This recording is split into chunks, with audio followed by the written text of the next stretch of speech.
crunchy.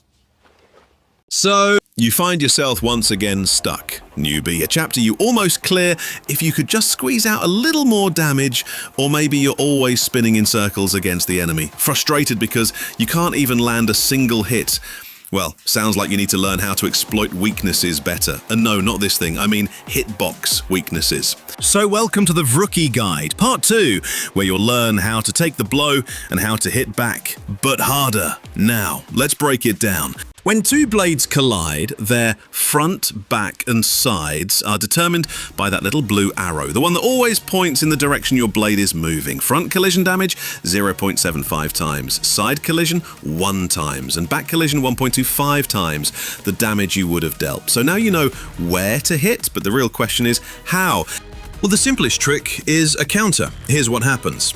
When a collision occurs, the arrow flips to the opposite end, though it's a bit harder to see it in real time. This means both blades are now facing away from each other. This is your perfect opportunity to strike, and right about now you could use a dash skill and hit that exposed weakness before your opponent can even turn around. But in general, you want to minimize your movement anyway, so using skills right after a collision increases your damage output. This also works great after a stun lock, like with Dark Hunting from Batlord or Lion's Claw from Blazing Leon. Both give you plenty of time to react. Another technique to remember, don't skip out on slow debuffs. Not only do they reduce the enemy's movement speed, giving you a chance to catch up, they also reduce turning speed, letting you outmaneuver your opponent for a clean hit to the back.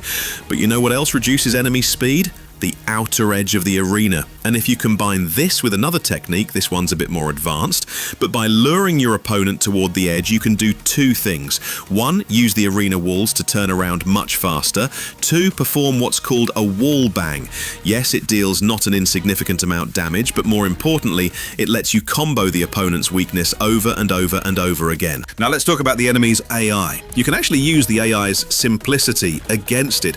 The AI only knows how to chase the player and how to avoid AoE abilities. That means things like Shark Alert, Blazing Leon's Overheat, or even a 3-star Rising Waves can confuse the enemy AI entirely. This also applies to jump skills, or when the AI gets too close to a power-up pickup, which overrides chasing you if you're far enough away. But wait, how do you avoid being sniffed from behind? The easiest method? Better movement. Remember that wall trick? You can use it to turn around quickly, no abilities needed. It's actually faster than turning manually, as you can see by this demonstration. Helps in situations where you're being chased way too closely. And instead of endlessly spinning in circles, try using an infinity pattern. It throws off the AI's chase behavior and lets you chain together multiple back-to-back hits, though generally it's better to stay on the outer edge, depending on which blade you are playing with. There are also advanced techniques like movement cancelling. Anytime your blade jumps or halts its motion, you can still turn around mid-animation. That means you can always maintain a positional advantage for chasing while protecting yourself more effectively. These cancel moves can even act like a soft counter, since they cancel your knockback and let you reposition. And of course, you can also dodge. So, Mr. Piccolo, what are you going to teach me today? Dodge! Which I already made an entire separate video all about dodging. Click here to check it out. That's it for this lesson. So how did you like the new AI voice? Let me know down in the comments if you prefer the previous video's voice or this one. I honestly like this one in particular, even though there are more breaths in it than I would like. Anyways, until next time, au revoir.